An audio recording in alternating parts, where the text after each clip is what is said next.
लेकिन आज मैं जो स्प्रे आपको बताने जा रहा हूँ वो ये इनमें से कोई भी नहीं है, क्योंकि मुझे एक और प्रॉब्लम भी साथ फेस करना पड़ रहा है।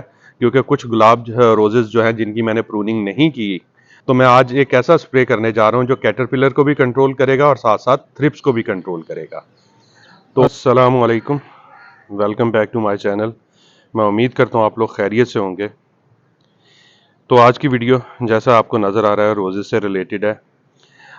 देखिए, गुलाब की प्रूनिंग मैंने कर दी थी, काफ़ी ज़्यादा हो चुकी हुई है, थोड़ी बहुत रहती है, लेकिन जो जिन पौधों की प्रूनिंग हो गई हुई है उन्होंने स्प्राउटिंग स्टार्ट कर दी हुई है। अगर आप देखें तो ये जगह जगह से स्प्राउटिंग शुरू हो गई हुई है। तो जब स्प्राउटिंग स्टार्ट हो जाए तो सबसे पहले मसला इन पे थ्रिप्स के अटैक का होता है, तो उसके लिए स्प्रे करना बहुत ज़रूरी है। तो जी, आज मैं आपको थ्रिप्स के लिए ही बताने जा रहा हूँ कि आप थ्रिप्स के लिए, अगर आपने भी प्रूनिंग कर दी और इस तरह स्प्राउटिंग शुरू हो गई है, तो थ्रिप्स के लिए आपने स्प्रे करना है। थ्रिप्स के लिए जो चीज़ स्प्रे करनी होती है वो है अमीडा क्लोप्रिड। अमीडा क्लोप्रिड नॉर्मली स्प्रे किया जाता है, वो नहीं करना, ओबेरॉन कर दें। ओबेरॉन नहीं है, लेमडा है एक, वो स्प्रे कर दें, या ऐसी टॉक्स के नाम से स्वात एग्रो की आती है, वो स्प्रे कर दें। तो ये थ्रिप्स के लिए कॉमन स्प्रे हैं जो किए जाते हैं। लेकिन आज मैं जो स्प्रे आपको बताने जा रहा हूँ वो ये इनमें से कोई भी नहीं है, क्योंकि मुझे एक और प्रॉब्लम भी साथ फेस करना पड़ रहा है। क्योंकि कुछ गुलाब रोजेस जो हैं जिनकी मैंने प्रूनिंग नहीं की, ठीक है, वो बहुत छोटे थे और मैंने आपको बताया था कि जो बहुत छोटे हैं उनकी प्रूनिंग नहीं करनी, बस हल्की सी ट्रिमिंग करनी है। तो उनकी ग्रोथ स्टार्ट हुई है और उन पे कैटरपिलर का बहुत हैवी किस्म का अटैक है। तो मैं आज एक ऐसा स्प्रे करने जा रहा हूं जो कैटरपिलर को भी कंट्रोल करेगा और साथ साथ थ्रिप्स को भी कंट्रोल करेगा। तो वीडियो में आप बने रहें, वीडियो को एंड तक देखा करें ताकि जो इन्फॉर्मेशन होती है वो आपको पूरी मिले।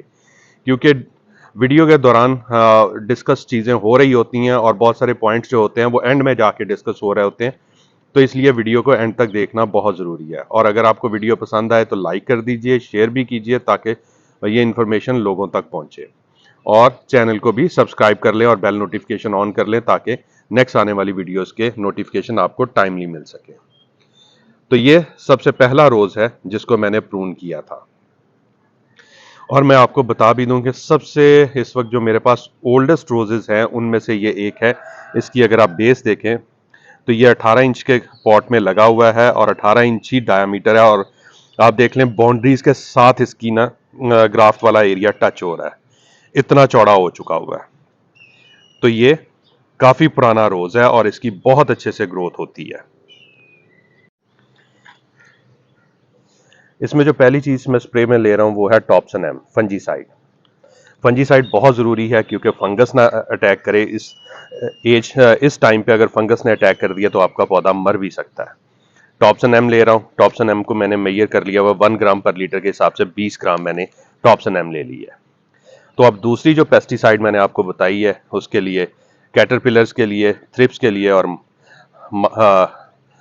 इन चीज़ों के लिए जो इफेक्टिव है वो है ये सैगा पेस्ट के नाम से आती है। इसमें एमामेक्टिन है और ल्यूफ्रॉन है।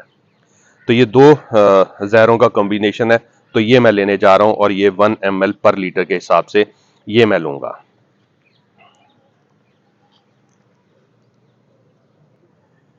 ये आपको इसका लेबल नजर आ रहा होगा, मैं कोशिश करूंगा कि इसकी पिक्चर भी शेयर कर दूं।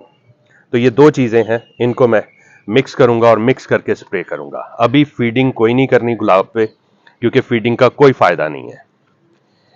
तो ये पानी ले लिया मैंने मग में और उसके अंदर मैं सबसे पहले ये जो सॉलिड मैंने आपको बताया हुआ, आप पेस्टिसाइड या फंजीसाइड यूज कर रहे होते हैं, पहले उसे पानी में अच्छी तरह हल कर लिया करें और फिर उसे अपने स्प्रे टैंक में डालें।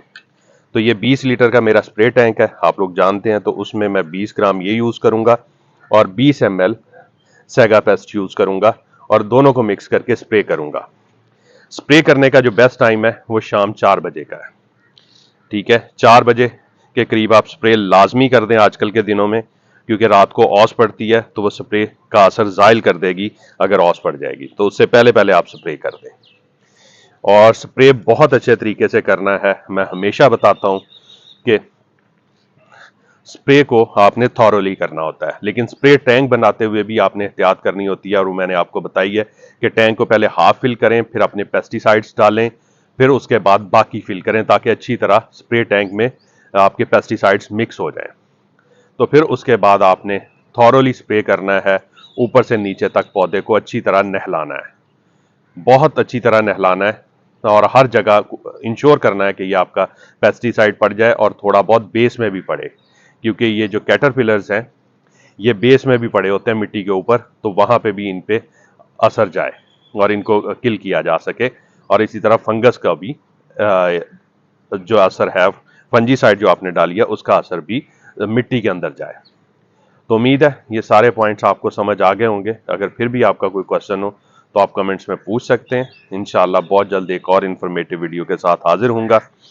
जल्दी से प्रूनिंग कीजिए, स्प्रे कीजिए और अपने रोजेस को तैयार करें, ताकि आने वाले सीजन में आप अच्छे से फ्लावरिंग देख सकें। तो आप मुझे इजाज़त दीजिए, दुआओं में याद रखिएगा। अल्लाह हाफिज़।